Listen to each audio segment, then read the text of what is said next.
Hi wrestling fans, thanks for clicking on the Dreaded D-Rose Report again another day. Boxing champ Floyd Mayweather, who wrestled the Big Show at the co-main event at WrestleMania 24, a little shrimpy looking guy that broke Big Show's nose. He was arrested last night in Las Vegas according to TMZ, which is in everybody's business. It's a wonder they're not back here. So. The arrest was in a connection with a warrant stemming from allegations of an assault where Mayweather was said to poke a security guard in the face. Apparently he didn't hit him, he poked him, and maybe, I don't know. Security guard was patrolling Mayweather's gated community at the time, said Mayweather poked him when he was confronted about a parking violation.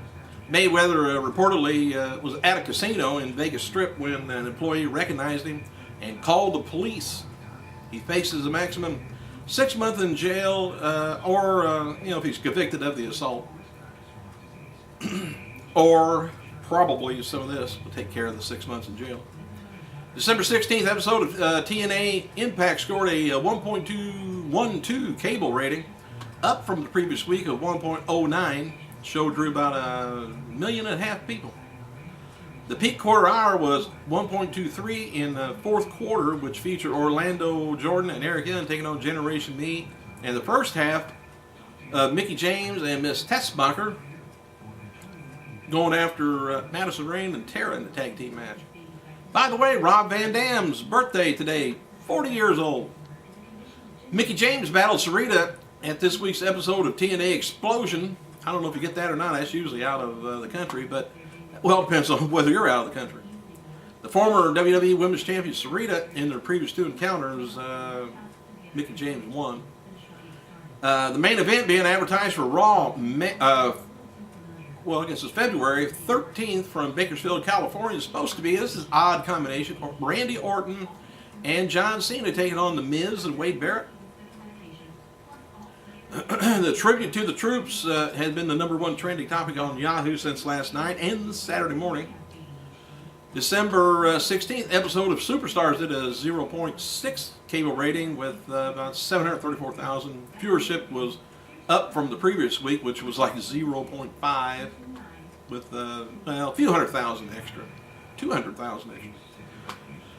Big Show Randy Orton has been announced for this year's WWE representatives in the annual Washington Auto Show at Walter E. Washington Convention Center in where else? Washington, D.C. Big Show is going to be appearing at the event on February 2nd on a Wednesday. The Viper is going to be there on the following day. If you live around that area, that'll be good. All right. TNA Dixie Carter wrote this afternoon, proud to report the re-signing of Samoa Joe. Feel good knowing that I have focus and determination Samoan on my side. Congrats to both. That's what she said. And there's been reports from, despite Joe's free agency thing, that there was little or no interest from WWE. And according to PWI Insider, Joe's TNA deal is believed to be for about 2 or 3 years. And in addition to monster truck driving, former professional wrestler Medusa ran a pet grooming business in Florida. Her shop is called Cool Cats Hot Dogs.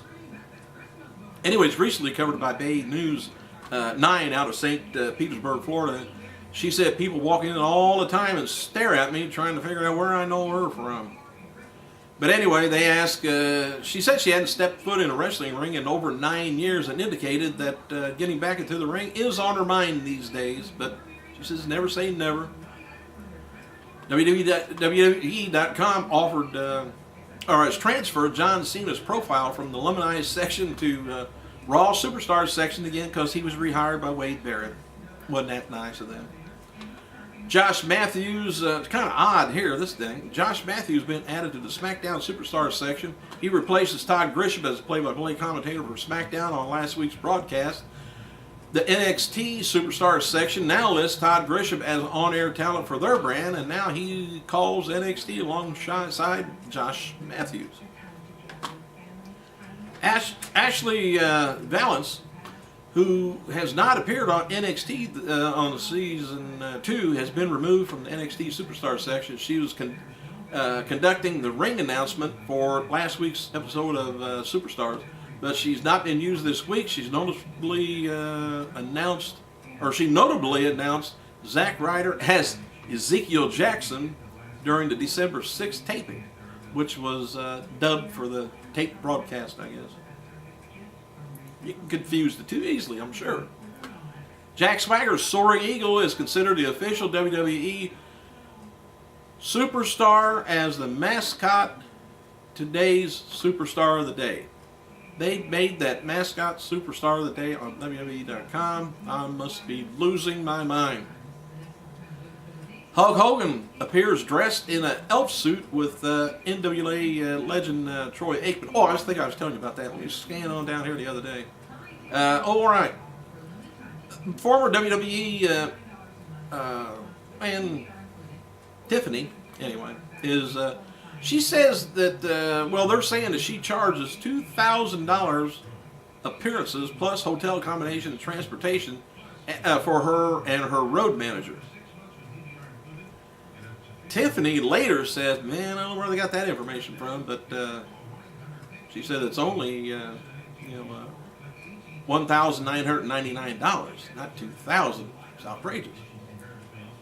Shawn Michaels wrote on his Twitter this evening that he's going to be posting a video up later explaining his future with WWE. I hope so, because I didn't understand it either.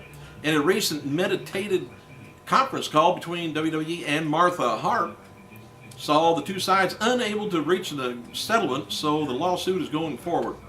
This lawsuit Martha filed earlier this year to obtain royalties and stop WWE from using footage of Owen Hart, which I think is horrible that she would ask them to do that.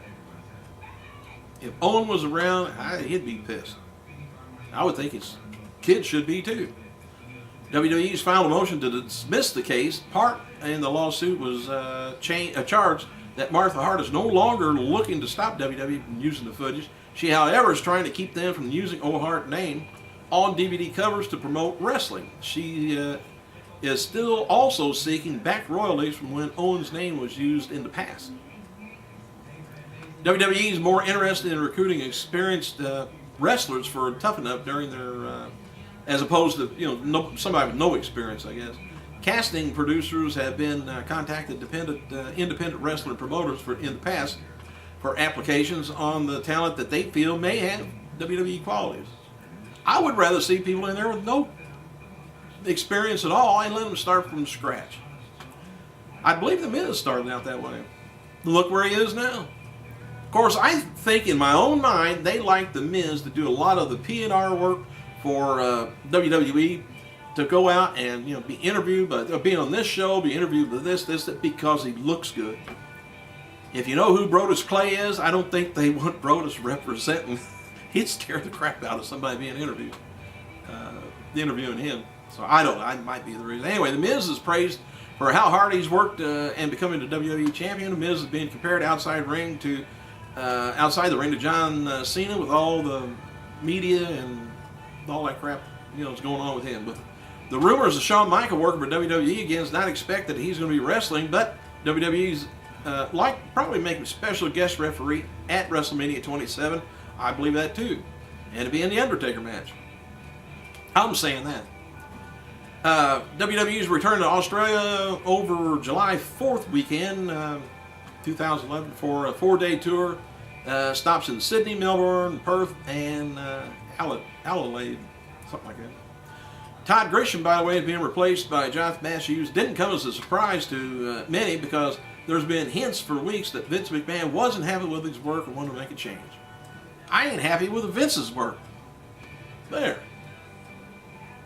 CM Punk's going to be returning to action in early January. No word yet on what's going to happen to the announcing on Raw. MVP was told by officials that he left on good terms, and his door's always open. He can come back.